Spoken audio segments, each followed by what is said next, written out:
This is Balanand Pinni trying to present a design, implementation, and evaluation of covert channel attacks uh, as for the introduction of physical cybersecurity, CS6263. What is the covert channel attack? It's an entity or the process that creates a capability to transfer information objects between process and communicate, which are not supposed to communicate as per security policy. But the security policy where the process A is not supposed to communicate with process B, but they communicate finally. What did they do? They manipulate the resource, and the final endpoint is that the goal of it is that it would cause a misconfiguration or miscommunicate or functionality of the resource, or it could utilize the resource. So let's look how it happens. There is something called send mechanism that emits the bits of the data by manipulating the shared resource. The receive mechanism is a different process that infers the bits by monitoring the shared resource. Finally, a feedback mechanism back to the sender provides direct synchronization and reduces the noise. And there are something called hybrid channel, where we have the send mechanisms which uses a network and receive mechanism that uses the operating system. As per industrial protocols like Profinet version 1 and the Ethernet, they use TCP/IP stack, the network stack, the Modbus, which also is being used in the industries where we have the main station, the control station, and these communicate between system to system. And those protocols are also depend upon TCP, so they could target those setup as a covert channel attacks. Why? Because most of the industrial protocol system except DNP3, most of them do not have a countermeasure or authenticating mechanism where they could have encryption and protection. Some of the protocols do not use encryption because they need to have a real-time communication. So in order to avoid the delay and increase the efficiency, some of the industrial protocols do not use some of the security policies. So that opens up a big threat for covert channel attack, where where one is called the master and which tries to scan the slave either using a token or using a polling mechanism. What happens? There are two different processes. One is on the master and other is on the passive slave. And if they are not supposed to communicate without a token, and a malicious code gets in and tries to communicate, the whole system could be exploited. The idea of here is to have countermeasures offering to overview of mitigation and to have a defensive plan. Now let us look as two entities, threat model, where the security policy prohibits the communication directly. But example, one is called a sender and receiver, and one will be have got the higher privileges, which is on the file system, which is the storage method classification we are talking about, where the sender writes the data, sends it, and receiver would read the permissions, which have a lower privileges. So this is called the storage channels. Let's look at the timing channels. The timing channels are those where you have TTL, time to live, which is a part of the TTL parameter. So the process is what they do is they go there and change these values. We'll see how it works. And this could be manipulated as part of the resource and is experienced by another process by monitoring as a slave. Now let's look at the two more kinds. One is called value-based and is transition-based.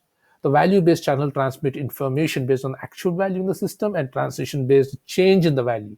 So you can either transmit, one of the processes can transmit the actual value, or it can also change the value and transmit the information to the other end, to the second process.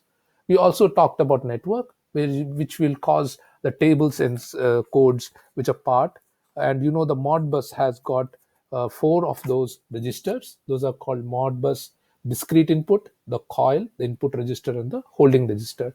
So the holding register and the input register is 16-bit, and discrete input on the coil is single bit. This is the part of the tables. But the function code that generated in the Modbus can modify these tables and transmit the data so that when system to system can be communication, the whole process can be compromised. Other kinds of timing, we are talking about the processor system like Pentium, where you use the instruction where you divide the value with an integer here to revoke. So if you look at the current bit in data, While it is true, we are taking the current time and dividing by integer, and that integer is invoked in a given algorithm so that it's a timing based attack, so modifying the time of the processor cycles. Here, the operating system timing is a value based attack because it can be executed. The sender and receiver need only read permissions because just reading the timing value. We use the system time as a shared resource, and it changes frequency and process and have read access to it. Here, we're adjusting the value of the timer by dividing the integer. Now let's look at the evaluation of the rate of a channel, amount of noise that is there. That means it gives the feedback, which is in order to evaluate the amount of information that can be readily transmitted. Noise can offer like loss of synchronization, premature change in the bit. Just before it gets the data, the bit can change. That's a noise. Now, the noise can be also talked about in kinds of binary symmetric channel, and that is given by the formula here, where R is the bit rate, P is the probability of error, and calculating error bit divided by total bit sent. Now, let's look at the Profinet version 1 Ethernet, where we use TCP/IP stack. TCP/IP stack is most prominent to get attacked in industrial bus or industrial controls, and network protocols have a large number of fields where it can be manipulated.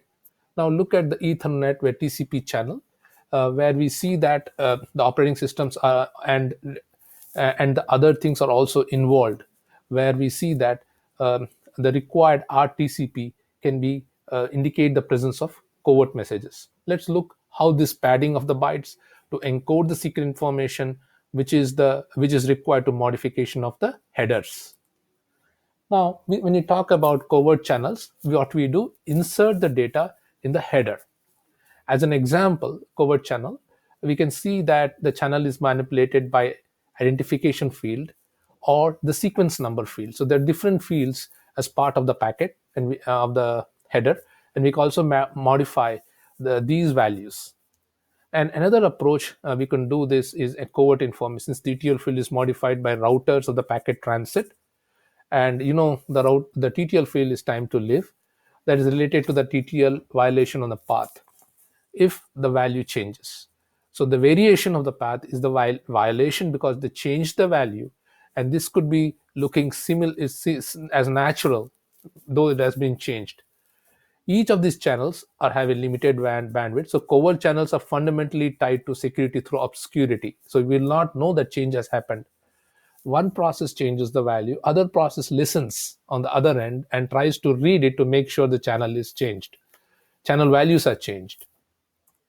Now let's look at the TCP/IP packet. The approach creates the payload, an IP packet, before at the end packet frame, and we can clearly see here that we are inserting the covert data as part of the Ethernet header, IP header, the packet length. The key idea here is approach is to leverage the differences in framing techniques used by the Ethernet IP protocols. The Ethernet frame uses a header and the trailer approach to begin the Ethernet frame, and accordingly we can simply insert the covert payload in bytes. Now let's look at the network using covert channels. This is called one of the monitoring systems, and here we can see that we have depicted in this following diagram. This is network using covert channels. Each arrow represents the network communication in 6 steps of the process. Message 1 is a packet from unrelated message transmitted over the kernel. Message 2 is an interception of the message 1 using a divert sockets. Message 3 is the alternate version of message 1 that includes a covert payload of the IP packet data. Message 4 is the transmission of the prior message from the kernel to the network interface. If the packet arriving at the router contains covert payload, the router creates a packet message 5, which includes the entire incoming packet and the covert payload, sending it to the organization system administrator. Finally, you can see message 6, the router strips the frame and repacks the IP packet payload transmission to the destination, that is external. Now, Modbus is a covert channel taking advantage of the function codes. And also we see that Modbus protocol uses 2 principal elements to establish the communication, which is called client and server. And they use the tables and the function codes. The tables and also discrete inputs can be modified. And that could, when it's communicating across the 2 client, server and the client methodology, the client would receive a different function code specifying going to discrete input, a write coil or a read input register, a write holding register, and these sulfur codes indicate the sending within the